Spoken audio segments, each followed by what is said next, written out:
Shalom Bapak Ibu yang dikasihi Tuhan. Kita bertemu di dalam suara penggembalaan Gereja Isa Masih Banyumanik.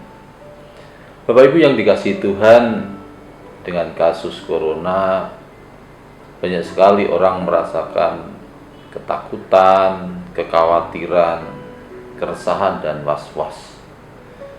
Dalam kondisi seperti itu, hidup kita mudah tersinggung, sensi, bahkan mungkin baper, dan mudah juga curiga, sehingga kita kehilangan yang namanya damai sejahtera.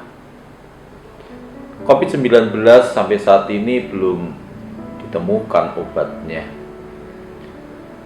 Dimanapun juga belum ada obat yang mujarab untuk menyembuhkan COVID-19.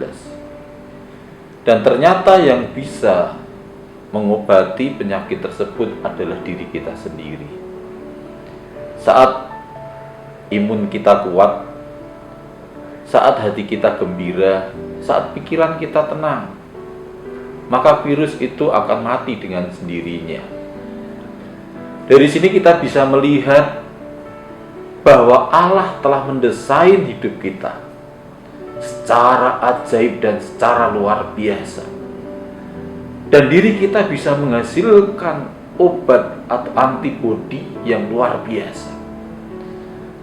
Ternyata bukan itu saja, mujizat bahkan masa depan di dalam kehidupan kita pun juga Allah menanggungnya. Seperti di dalam Yeremia pasal 29 ayat 11 dan 12. Di situ dikatakan, sebab aku ini mengetahui rancangan-rancangan apa yang ada padaku mengenai kamu.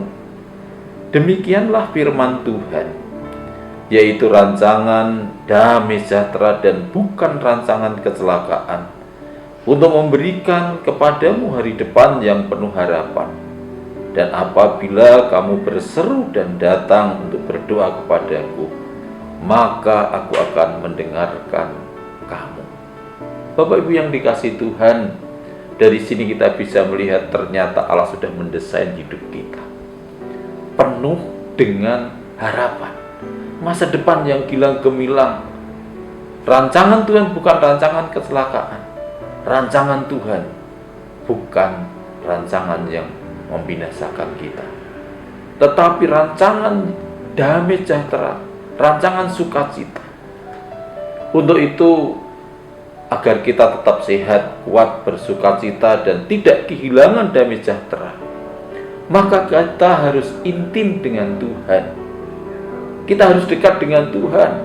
Maka seperti pemazmur katakan, hanya dekat Allah saja aku tenang, daripadanya lah keselamatanku. Jadi keintiman dengan Tuhan membawa kedamaian di dalam kehidupan kita. Tuhan telah mendesain hidup kita sedemikian rupa. Tuhan telah membuat segala sesuatu yang baik buat setiap kita. Oleh karena itu, kalau kita ingin hidup kita aman, hidup kita tentram, hidup kita bahagia, maka jangan jauh dengan Tuhan. Jadikan Dia sebagai penjaga di dalam kehidupan kita. Seperti pemazmur katakan di dalam Mazmur pasal 121 ayat 5 sampai 8. Di situ dikatakan, Tuhan itu penjagaku, Tuhan itu pelindungku, maka segala mara bahaya, segala sakit penyakit, segala hal yang negatif itu tidak akan pernah menimpa kepada kita. Oleh karena itu, andalkan Tuhan, dekatlah dengan Tuhan, maka hati kita akan tenang, maka kita akan mengalami yang namanya damai sejahtera yang daripada Tuhan. Selamat menikmati, selamat berjuang, selamat dekat dengan Tuhan. Tuhan Yesus memberkati. Amin.